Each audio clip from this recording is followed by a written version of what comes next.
Welcome everybody to another StarCraft 2 broadcast here from the LastPlayerStanding.com's SC2 Open number 3. I am Inori, and today our players are going to be Obsidian, who is actually Inori, the red Protoss over on the left side of the map, against GoSuUser, the blue Zerg on the right, on Antigua Shipyards. This is the second match in the quarterfinal round, and this is going to be a best of 3 total. So GoSuUser definitely has to step up his game a notch if he wants to stay in this. There's going to be a lot of pressure on this side of the map, but likewise, Inori, like I said in game number 1, is currently undefeated, not only in this tournament, but in the previous one as well. So he has a massive win streak going for him right now. And, you know, statistically speaking, man, it's got to break at some point. We'll see what happens if this is the game. Maybe GoSuUser can take a win, put an end to the streak, and push it to game number 3. You'll just have to wait and find out. Now, game number 1, I think, was a very, very interesting match. GoSuUser did a good job handling that Phoenix harassment. You know, the Protoss was actually very successful in terms of taking off a bunch of drones, a bunch of overlords, etc. But GoSuUser just kept on droning really hard, pushed through it, did not overcommit defense, just made a couple queens, couple spore crawlers, and he played pretty much standard otherwise, getting several infestors, hydras, roaches, etc. The problem came, I think, with that attack and dealing with the high yield expansion. It went down, yes, and that's fine, but the problem was the force fields kept almost the entire Zerg army out of range of the Colossi, and so what happened was the Protoss was able to just piece apart the army bit by bit. A couple fungals landed, but just great force field placement allowed Inori to take the victory and move on here to game number 2. So we are now opening up here with Inori going with a Forge Expand. We're going to see this probably drop in just a second as his money is approaching that critical 400 mineral mark. Likewise, the Protoss is also trying to deny the expansion up here as long as possible. Did not commit a pylon to it. Sometimes you'll see players do it, sometimes they don't. Just kind of all comes down to style and what they're trying to do here. But having already laid down his expansion before his opponent, he's probably feeling in a pretty comfortable position letting this one go.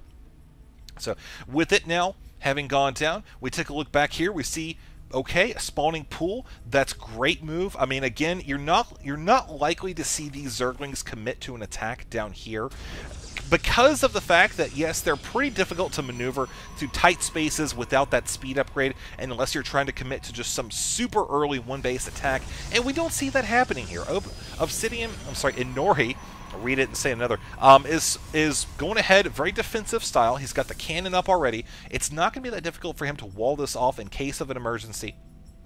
And up here, we might see this metabolic boost upgrade coming in the near future here. Certainly, I'm sure it'll be incorporated at some point in the build. But these Zerglings are pretty much just going to be used for watchtower control and defensive play, like trying to stop a probe right here from blocking off what looks like a third expansion, but the Protoss knows this is going to be going down. That's actually really crucial information, because now Inori can plan around that. The Zerg player is not wrong for taking this expansion, though. This is a good map to take a early third. It's obviously quick to get to, you know, relatively easy to protect, and I think that can work in GoSuUser's favor, as long as the Protoss does not try to punish that. But look at what's going down here. He has 2 additional gateways dropping, and we do not see a cybernetics core. I'm actually looking around before I say that because I just want to make sure. No, definitely no cybernetics core, just 3 gateways. He's going to be looking to try to punish that, and I'm really curious to see how it actually takes place, because, you know, pretty wide open ramp right here. The Protoss could try to wall it off. Cannon, if he wants to, could also try to maybe draw the Zerg player out of the base, then wall it off. There's any number of things he could do. I'm not going to try to theorycraft on that, but essentially, the Protoss has several options here that are available to him. GoSuUser, on the other hand, we see he's still basically just dealing with Zerglings. Now, with three warp gates or gateways producing zealots, chrono boosted, mind you, there's going to be a lot of early pressure. So with the cybernetics core on the way, we can expect to see warp gates starting here in a couple moments, but in the meantime, we see several Zerglings actually starting to head out. This is pretty much just going to be a scouting party.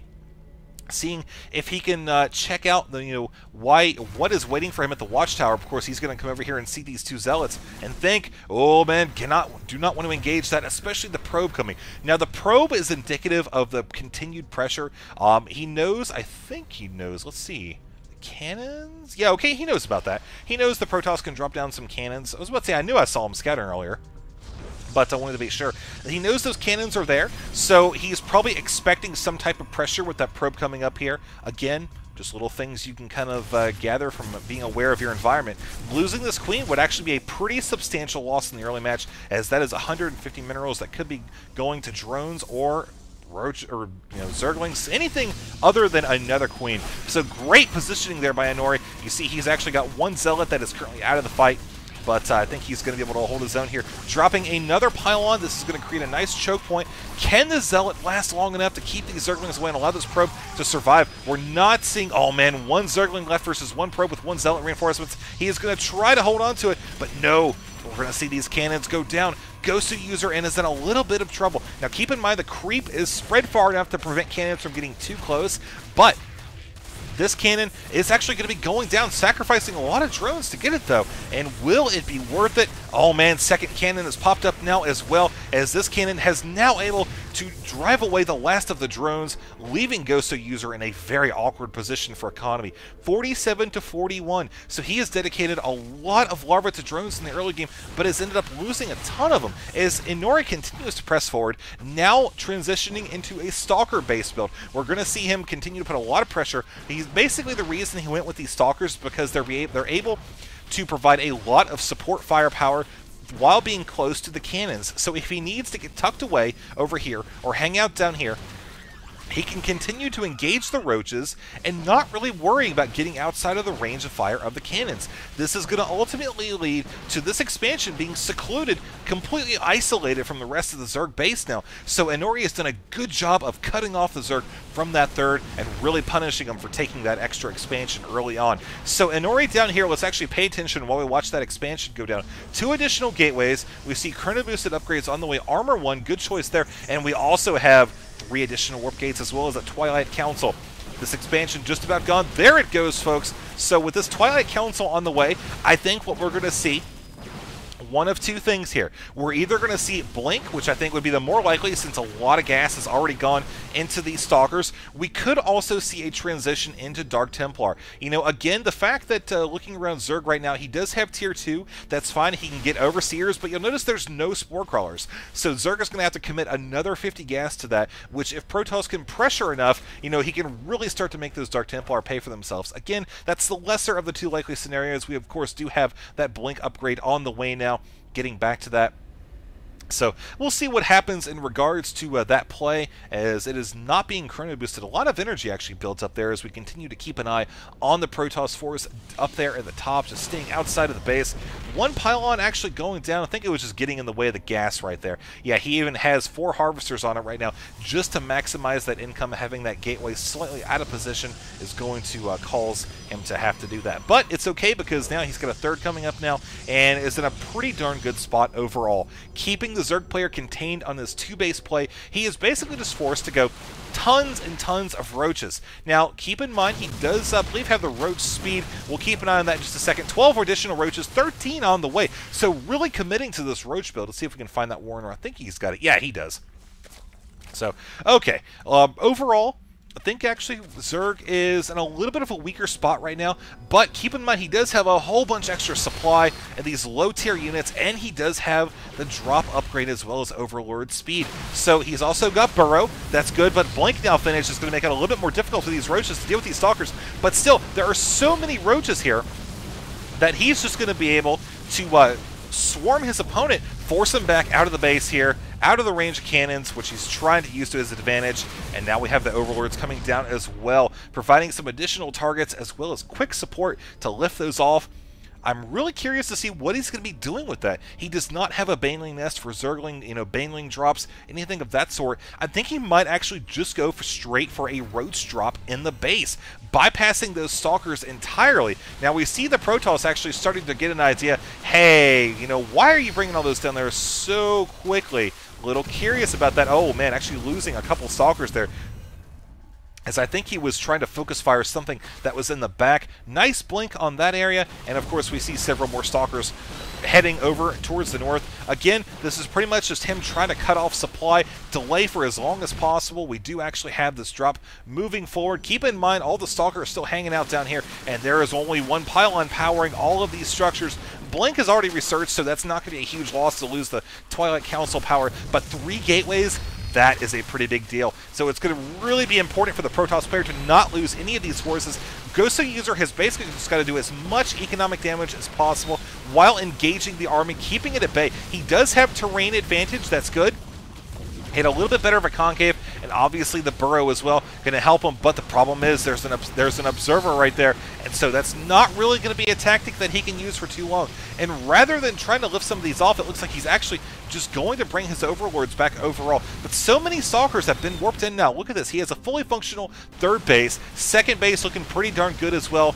And overall, I think Protoss is just going to pull slightly ahead here, as a lot of damage was done, but not a lot to the economy. See, he's able to get his warp gates functional very quickly. Not too much effort, just 1 pylon. His upgrades are just outstanding, though. 2-0-1, whereas the Roaches are 0-0. He has just not been able to put a lot of pressure on that base. And keep in mind, his 3rd is still locked down, so not able to do a whole lot with that either. The Roaches try to come up, check out the 3rd base. He spots that, but the cannons are going to be able to drive him off. And now with the inclusion of Immortals in this build, with 2 weapons upgrade, they're going to do so much damage.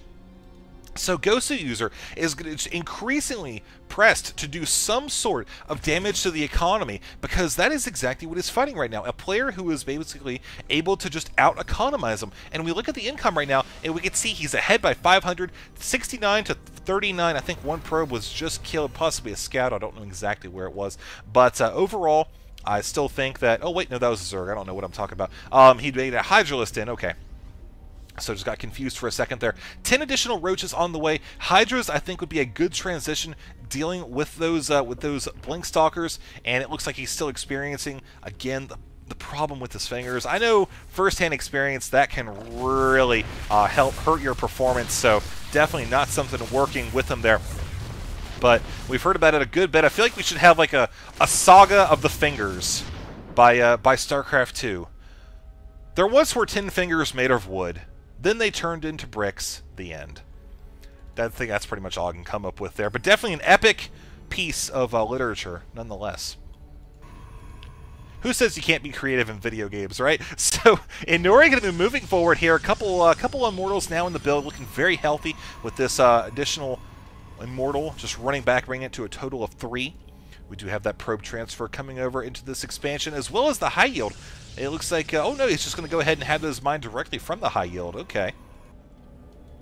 We do have 1 drop getting ready to come over here into the mineral line, I'm assuming it looks like. Yeah, that's where we got it going right now. And I think that he's just committing a few Roaches there. Number 1, he doesn't really want to sacrifice the amount of damage that his main force can do. He needs it for defense. But number 2, you know, that style of play, that harassment, oh no, these Roaches just kind of ran into that, taking so much damage. Going to be losing a lot of units there. Oh, that is not what the Zerg player needed to have at this stage of the game.